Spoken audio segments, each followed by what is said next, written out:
एक बार धर्म और लक्ष्मी में बहस हो गई। धर्म बोला कि मैं बड़ा हूं और लक्ष्मी बोली कि मैं बड़ी हूं। दोनों स्वर्ग के राजा इंद्र के पास गए। इंद्र ने पूछा, आप दोनों आज अचानक मेरे पास कैसे आए हो? तब धर्म और लक्ष्मी ने अपनी बात इंद्र के सामने रखी। लक्ष्मी ने कहा, देवराज, मैं सबसे बड़ी हूं क्योंकि बिना लक्ष्मी के जीवन का कोई मूल्य नहीं होता। धर्म ने कहा कि हे देवेंद्र, बिना धर्म के भी जीवन का कोई मतलब नहीं रहता। इसीलिए हम चाहते हैं कि आप हमारा न्याय करें और बताएं, हम दोनों में कौन सबसे अच्छा है। देवराज इंद्र मुश्किल में पड़ गए।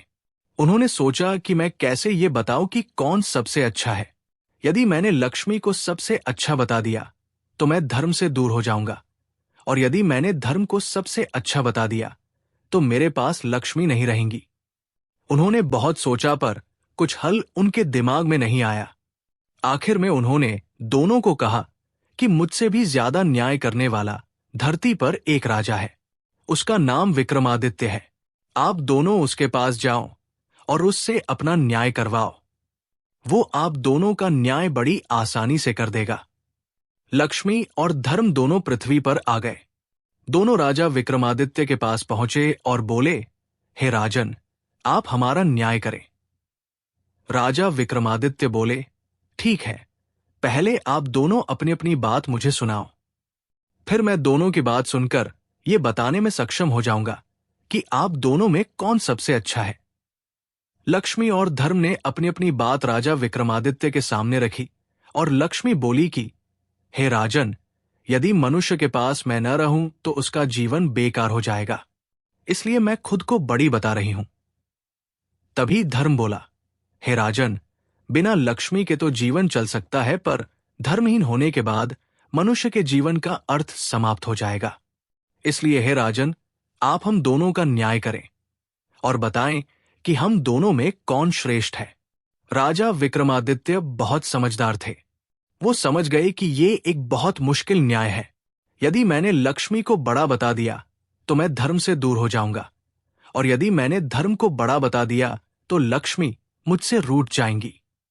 उन्होंने कुछ देर तक सोचा और निर्णय लिया कि यदि धर्म चला गया तो समझो सब कुछ चला जाएगा। इसलिए मैं धर्म को ही सबसे अच्छा बताऊंगा। आखिर में उन्होंने दोनों को कहा कि मेरे ज्ञान के अनुसार धर्म ही सबसे महान है। धर्म के बिना जीवन का कोई भी अर्थ नहीं रह जाता है। लक्ष्मी एक बार को न भी रही तो काम चल जाएगा। राजा विक्रमादित्य के इस न्याय से लक्ष्मी जी उन पर गुस्सा हो गई और उनका सारा राज्य और धन संपत्ति सब गायब कर दिया। विक्रमादित्य रातों रात भिखारी हो गए और वहां से चलकर एक नदी के पास आए। सोचा, चलो नदी से कुछ मछलियां पकड़ी जाए।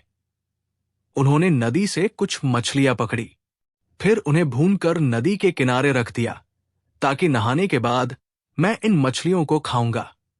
लेकिन जैसे ही वो नहाकर बाहर आए तो देखा सारी मछलियां जिंदा होकर पानी में कूद गई। वो समझ गए कि ये सब लक्ष्मी के गुस्से के कारण हुआ है। वो कुछ नहीं बोले। भूखे ही वो अपनी बहन के यहां चल पड़े।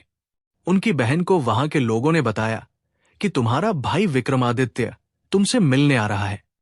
बहन ने पूछा कि भाई कैसे आ रहा है?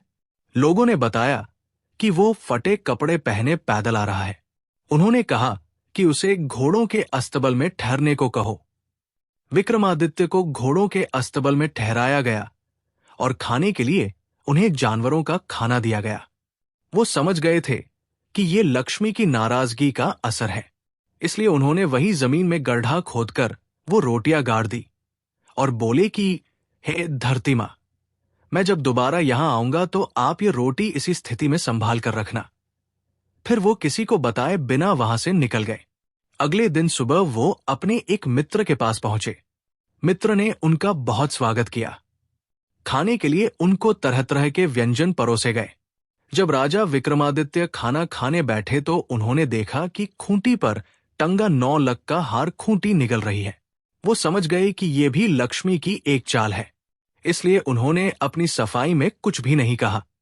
मित्र जानता था कि विक्रमादित्य ऐसा नहीं कर सकते, पर उसकी पत्नी ने विक्रमादित्य पर आरोप लगा दिया कि उनका हार विक्रमादित्य ने ही चुराया है।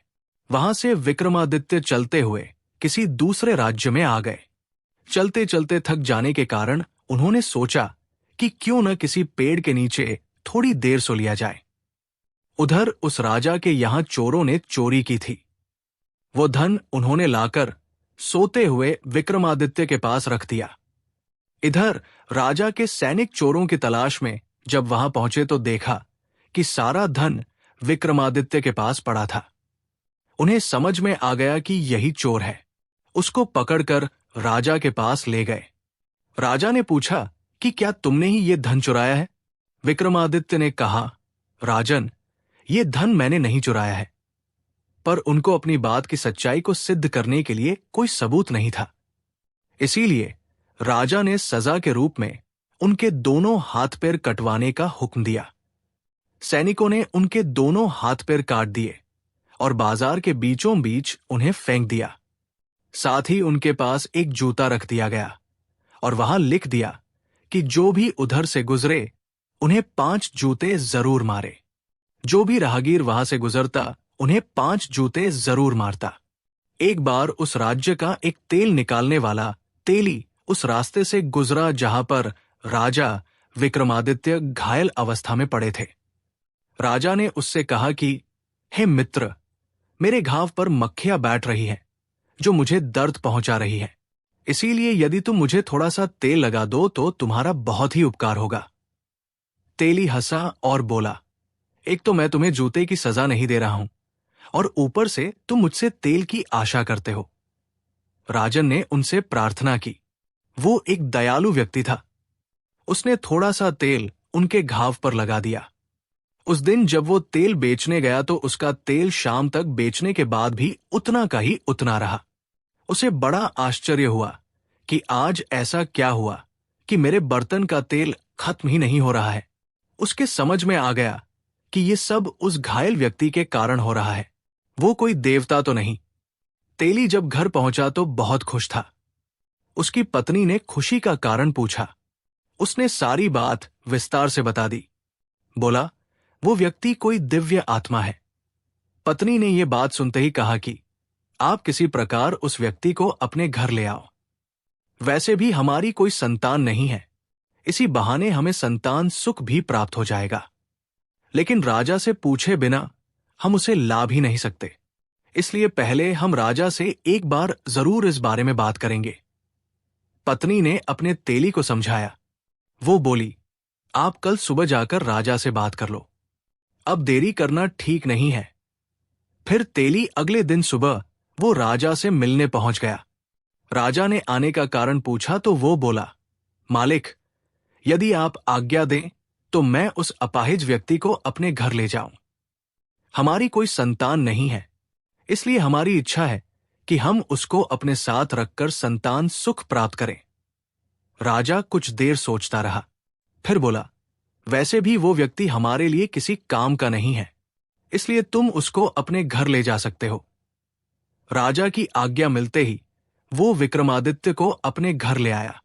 जैसे ही विक्रमादित्य उसके घर पहुंचे, उसका हर काम अब अच्छा होने लगा। जितनी वो उसकी सेवा करते उतनी समृद्धि बढ़ने लगी।